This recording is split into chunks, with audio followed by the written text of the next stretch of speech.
everybody. This is Brad Connors with iWealth, and I have a special guest with us today, Mark Meulenberg. Mark and I met several years ago through a mutual friend of ours, and Mark's a really interesting guy, a great guy that I've gotten to know, but a really interesting guy because he manages money and he sees maybe the market a little different than some other people, meaning that some of the research and insights and things like that. And I thought it'd be really cool, Mark, to have you on, just to have a nice conversation about the market in your lens and your perspective.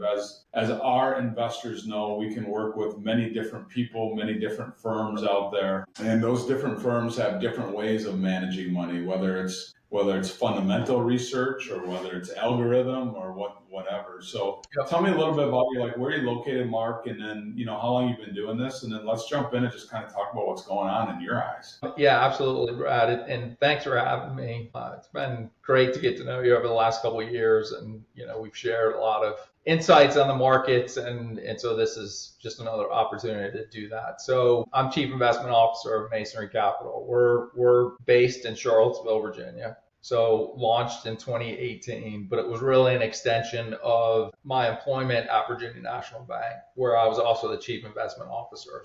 When we launched Masonry, they actually were our financial partner and owner at the time. And then as of April 1st, 2024, we're 100% employee owned. And so now an independent RIA. I have a little gray in my beard at this point. I've been doing this for over 30 years. Started out, as a value investor, trained kind of in value investing back in the mid 90s, and have continued on that path and grown and kind of evolved over time. But still doing very fundamental bottoms up research. And we can get into more of this later, but I think the thing that's changed for me in the last 10 years is just having the macro inform the micro, right? So having the macro, having some understanding of that and how that impacts the individual decisions that we're making, the fundamental decisions that we're making. And I think that's, at least in the people that we're talking to, either high net worth, endowments, foundations, I don't think that's done enough. We can get into maybe why that is in a little bit. Yeah, talk, real simply, what is value? When you describe value, so there's value, growth, and blend. The S&P 500 is 500 large company stocks, is a blend between value and growth. But what's value look like in your eyes? Yeah, I mean, it comes in different forms, right? So I would say, essentially you want to buy something for less than it's worth. And investing is the only thing that we don't try to do that in, right? So you wouldn't go out to buy a car and purposely pay the most money that you could possibly pay, right, to the dealership for a car. We're all looking for deals. That, for whatever reason, human psychology, that goal, that focus doesn't carry over into the financial markets. And so we, like many investors, many people that are in the market, like to speculate. They like to see things that are going up because we then extrapolate that well into the future and think those things are still going to go. And so we take it down to a very, very basic level. It's how Buffett started investing. It's how he still invests. But I would say, and it gets kind of into a more broader discussion, but I would say many of his principles have been perverted. So by the environment we've been in for the last 15 years, where growth stocks have done really well, valuations have gone up. He bought Apple at 11 and 12 times earnings in 2011, I think 2012. It's now mid 30s earnings, right? And people, he would never buy that stock here. In fact, he's selling it at Berkshire Hathaway. And so we've just taken a good thing and extrapolated it. So in a very basic sense, we're involved in owning oil tankers and owning offshore supply vessels in the oil service business. And you can, very basic math, you can take a list of all the ships that they own. You can see where that class of ship has been sold, in the past, whether it's the past couple of weeks or months or even years, and come to a value, right, of those ships. You can then compare that value to where the stock trades. And right now, by and large, all of the stocks trade at a discount to the value of the assets that they own. And that doesn't happen very often in the markets, but it does happen. And so that's kind of an instance of buying something for less than it's worth. This idea of certain firms have like an absolute return focus. We have more of an absolute valuation focus. And so we want to think about buying a business as a business owner and what yield, what value can we get from doing that. And that can be a combination of the price you pay and also the earnings ability or capability of the company, either from an earnings or kind of free cash flow perspective. And I think, we're very disciplined on that front. We did, this, Brad, but I lecture on value investing at the University of Alabama, and I gave a lecture a couple of weeks ago to the students about Buffett and his discipline around buying companies. If you go back through time for and look at the purchases he's made at Berkshire Hathaway, he paid over 15 times earnings for a company one time, and it was one of the worst investments he's made.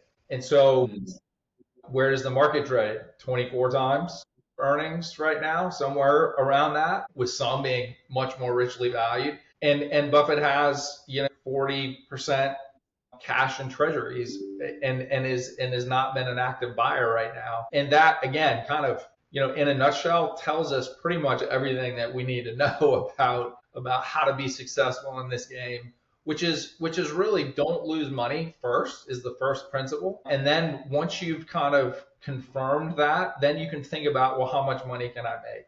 So going back to the tanker example or the shipping example, if I'm buying an asset for 60 cents on the dollar and things go bad for the company, let's just say on an operating basis, in theory and then sometimes in practice, they could sell all of their ships, right? And go out and basically end the operations of their business and send me as the shareholder, because I own a share of that business as a shareholder.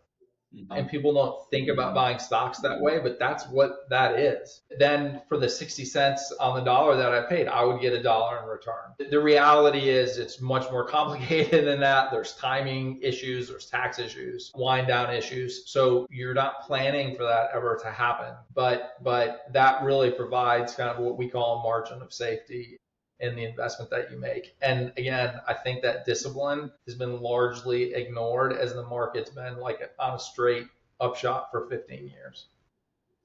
It's interesting you point out Buffett hasn't only bought one stock over a 15 price to earnings ratio. And that's really looking at how expensive it is, right? If there was a local gas station here that made $100,000 a year in revenue, would you pay $1.5 million or 15 times that 100,000? Like that's one way to look at, is it a stock expensive or not? But what's interesting is if he's only bought one that's over 15, he owns a lot today that are over 15, like the Apple. So he's also hung on to them for a long time, even though their earnings ratio has gone up, right? Yeah, and so those things aren't mutually exclusive, right?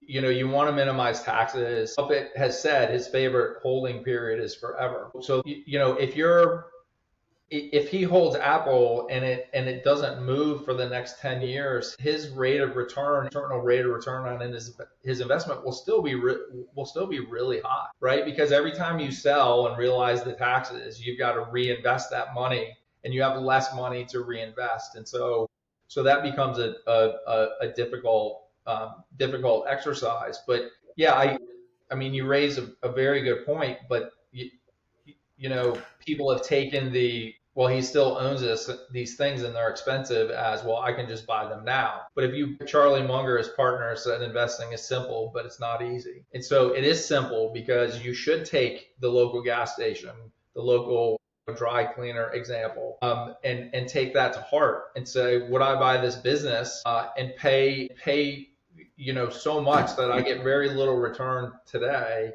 in the hopes that I'm going to sell it to someone later at a much higher price? Like, we know a lot of business people that are very wealthy. That's not how they did it.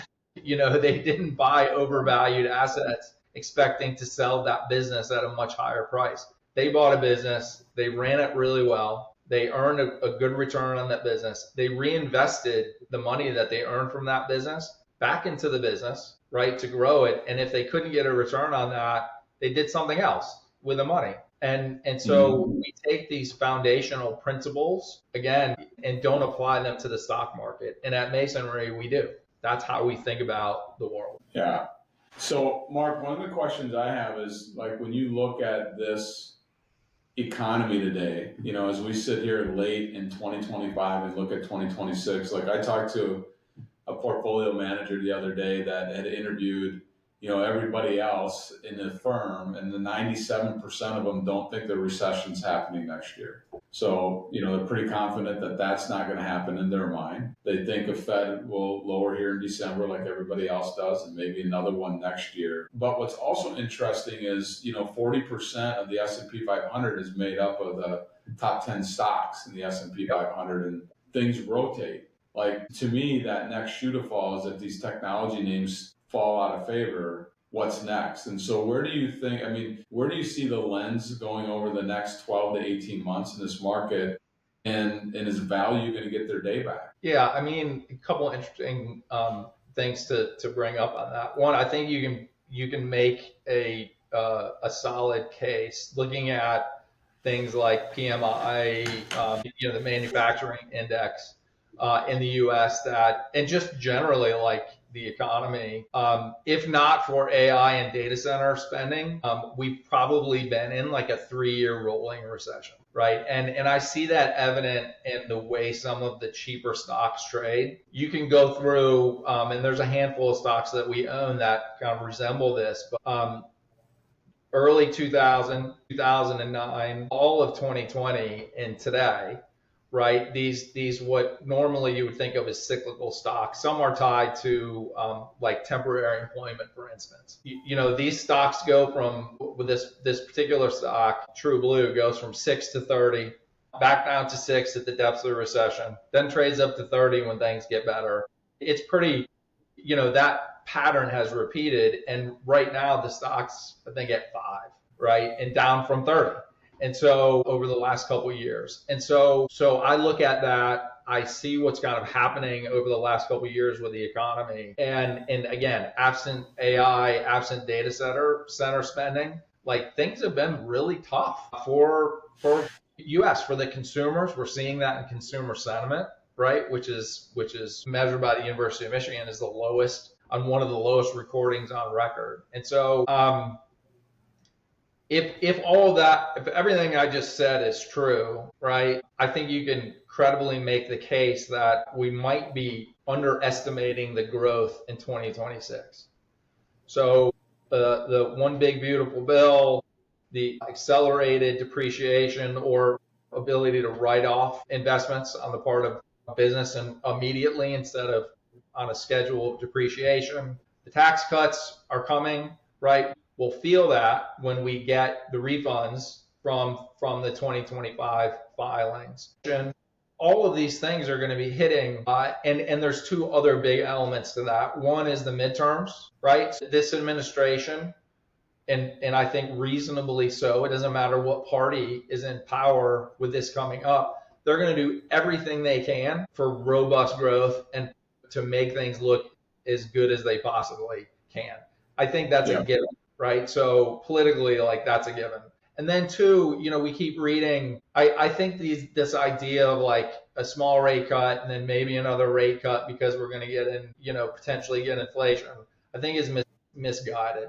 I think, if you listen to what the Trump administration's saying, listen to who the front runner is, which is Hassett right now as Fed chair, listen to what Scott Bessent has said, the Treasury Secretary. We're going to get much lower rates and more rate cuts than I think people are thinking about, partly because we need it. And when we raised rates over the last 3 years, our interest costs doubled, right? And it's, I think, the 3rd largest line item right now in the budget. It's well over $1 trillion, up from maybe 400 or 500 billion. We're moving issuance to the front of the curve, right? So issuing more Treasury bills instead of Treasury notes, right? Longer dated paper. And if you're at the front end, right, and doing that, and you can look statistically like we're increasing that allocation to the short end, to treasury bills. One great way to lower your interest costs on that is to lower the Fed funds rate as quickly as you possibly can. And so that's going to happen, post May. And the market, I could argue, will be anticipating that in March and April, based on all that. And so, yes, the other point you made about AI kind of potentially being overvalued, and the market rotating, we've seen this before. We're always trying to look for analogies in financial history. You have to be careful with that. And after 30 years, I've learned a few valuable lessons on that front. Going back to kind of post 1970, like the Nifty 50, right? So thankfully, Brad, well before our time, we were infants when this was happening, but it was, a group of stocks traded at very high valuations with the idea that nothing else was really worth investing in except these wonderful companies that were going to grow no matter what, initially expensive. Well, everything else in the market got ignored. Leading up to kind of 73, 74, Fed was cutting rates after raising them to squash inflation. We had a brief recession, I think, in 69 and 70. When you had rate cuts and you had the economy kind of coming back, right? It was cap value. It was international. It was emerging market, even way back then. Did well, and the Nifty 50 they did fine, right? But not nearly as well as everything else. I think you could see that. I mean, I'm not looking for, I wrote about this in our last letter. It's very possible you don't have an AI kind of crash, commerce, crash, because we're missing a key element. We're missing the leverage, right? That always happens in bubbles. That's starting. We could get to that. We could get to that point, but right now it could just be a grind lower. These companies who are spending an enormous amount of money, enormous amount of their cash flows, existing cash balances, and the cash that they're currently generating on something where no one knows what the payoff is going to be or when that payoff is going to happen. And so, would you pay more or less, right, for a business where they were investing enormous sums of capital with uncertain returns, right? The average person would say, well, I'm going to pay less for that business because the future is uncertain. Yeah. We're getting to that point, right? Where you can kind of see that starting in the market where people are like, hey, wait a minute. Is this really going to, it's not a given that this is going to work out the way we think. And so that's kind of my long-winded take on what I see out. It's interesting, Mark, because you saw Meta, Facebook spent a bunch of money on this metaverse, right? This alternative universe that we're all going to kind of live and play in, and maybe it'll be there someday. But now you see this pivot to AI and all the money in the data centers and things like that, and 3 Mile Island for Microsoft. And so, they're burning a lot of cash. But to your point, but they're also issuing a lot of bonds now too. Is that your point? They're starting absolutely. I mean, you can't, Oracle is kind of the one exception where they're traded, their debt to EBITDA is 5 times. So 3 times is kind of the generally thought of as the higher limit, which just says that they have 3 times, right, as much debt on their balance sheet as they generate in EBITDA, right? So Oracle's at 5 times, which is a lot. I mean, they're kind of in the danger zone right now, and they're spending money to potentially fulfill this contract or agreement they have with OpenAI in the future. And in OpenAI, I think their revenue is 15 or 20 billion this year, and they've committed a couple $100 billion to Oracle to pay for all of this stuff that Oracle's building and investing in. Everyone's like, well, where are they going to get the money from? No, at first no one cared, right? Oracle stock was up 30% kind of on the news. I think it's since come all the way back down. But yeah, that's going to be an issue. Yeah, it's interesting. The Wall Street Journal this week had an article about Sam Altman talking about we need ad revenue all of a sudden from ChatGPT, so they need to figure out some ways to have more revenue to come in to continue to pay for that stuff. Yeah, and you can look and just do some basic math, but all and David Einhorn of Greenlight He's a pretty well-known value investor. We actually went to school together, although at the same time, although we didn't know each other when we were there. He did some very basic math, and in total, like all of the subscription revenue from software in the world is about $1 trillion. All of the advertising, right, and that's everything. That's TV, that's online, that's everything, is about $1 trillion.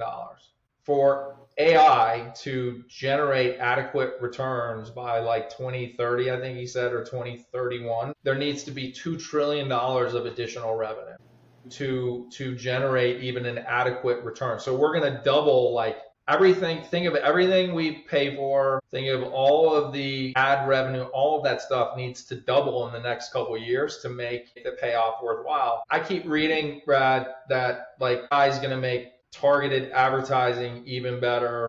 It's going to help us buy more stuff. I'm thinking, most people like we're getting inundated already with all of this stuff. Are you going to increase your spending by X because you get a better online ad? But like, that's hard for me to believe that that's actually something that's going to happen. Yeah.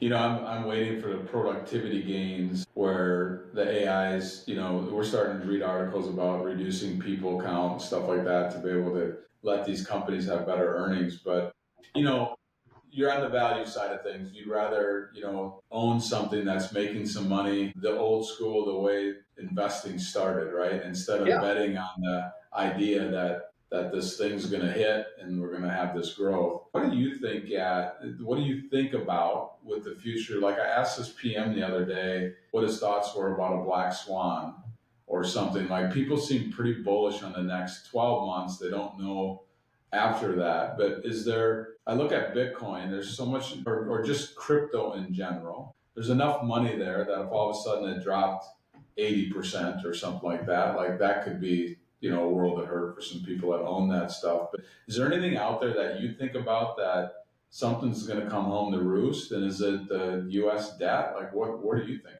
Well, I think we're in the middle of some of those things right now, right? So I'm not sure, black swan stuff is like, comes unseen, right? So, and unknowable. And I think the things that we're facing right now are actually seen, knowable, but ignored and misunderstood. But not by everyone and not by everything. So yes, the U.S. debt to GDP issue, that's coming home to roost.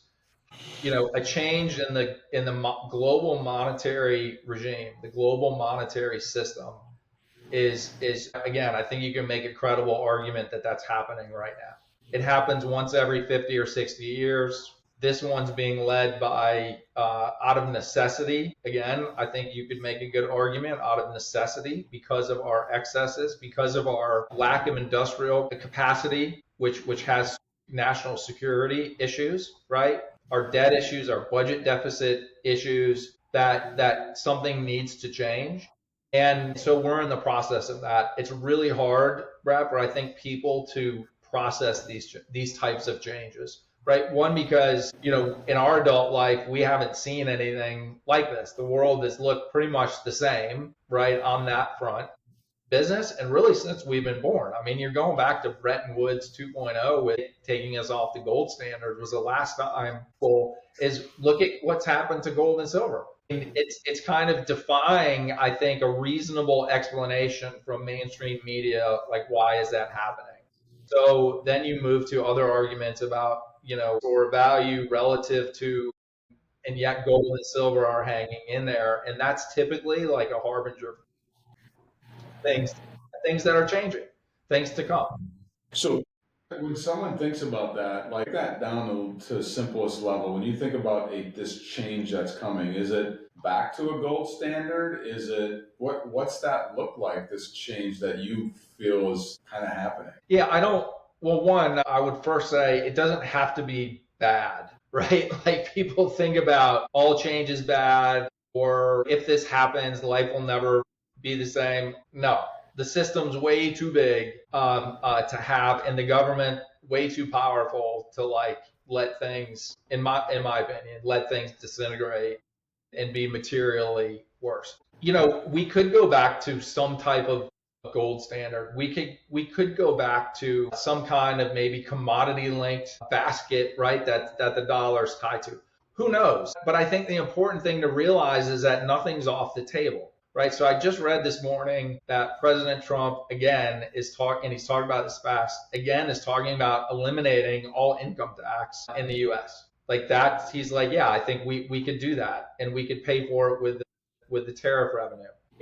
Prior to, I think it was World War I, when we enacted the first income tax to pay back our war debt, we didn't have any income tax, right? And no one's asked the question in 100 years, like, why are we doing this until now? Like, we haven't heard this in modern U.S. history, some of the things that are coming from the administration. So I guess to answer your question, I don't think anything's off the table because of our budget deficit, because of our debt to GDP, and because of who is this unconventional, right, non-norm kind of president that we have. And I'm not passing judgment at all. I mean, that's not a political statement. That's just a fact, right? Yeah. That we need to broaden our view on what's in the realm of possible. Yeah, that's super interesting to think about. So, in your mind, you're bullish. You agree with that bullish statement. So I'm asking you that. And then you also believe that things will start to rotate back to the value side of the house as this bull market continues. And is there more volatility or less in the next? So a couple things. One, I would say I'm bullish on what we own, right? Okay. So as you mentioned, the market's bifurcated. So very top heavy. Handful of stocks, make up the majority of the index. I could see the equal weighted S&P 500 outperforming the market cap weighted for the next 10 or 15 years because of that issue. So I'm bullish on the things that we own because we own stocks that trade like the business is going to go out of business. It's not every business. I mean, we have part of the portfolio that's in rich cash flowing businesses that are, in our view, underappreciated, right? We're starting to look more overseas for some of those businesses, but they're just ignored, right? Which is not unusual when you have a tech bubble, and that creates opportunity for us. But if you look at some of these businesses that we own, the smaller kind of small cap, smaller mid-cap businesses, they trade at 2 and 3 times normalized earnings. And when you're investing like that, you have to make the assumption then that at some point we will have a normalized environment, right? Yeah. Otherwise, it's not going to get better. But that's extraordinarily cheap, right? These businesses aren't going. We own a manufacturing business. They make machine tools out of Indianapolis that has no debt on the balance sheet. And it's trading worse than it did in 2009 and worse than it did in 2000. And so, if we get any normalcy in the economy with regard to, machine tools, which seems like we should, since our push is reshoring, right? Our industrial capacity, the upside on that stock is 200%, 300%, 400%, right? Now if we're wrong, we're not going to make any money, but we're not going to lose a ton because it's already at a low valuation and they have no debt. They have a ton of cash on the balance sheet. So, yeah. Second part of your question, just about, and there might have been a third part too, but just about volatility. If you look back over history, inflation breeds volatility. And I think if you think, logically, like that makes perfect sense. Inflation hits a business, they adjust as quickly as they possibly can. The government does stuff to moderate inflation via interest rates, and then companies that have debt react very poorly to that. And so you get these, not among the tech stocks, but amongst everything else and the economy, right? You get these wild swings. And so if you look at the past 3 really big inflation cycles in the US, they come in waves, and it's usually in 3. So we had one post-World War II with similar debt to GDP levels, similar budget deficit levels as we have now. You had another wave of 3 in the 70s, and then we had our first wave post-COVID. But we think, we think we're going to have two more. And that makes for a very volatile, choppy market with pretty big swings. If you look at anything related to the 70s, just look at interest rates. Look at how the larger stocks, the Nifty 50, did from 1971 and 1981, and look at inflation and how volatile that was during that entire time.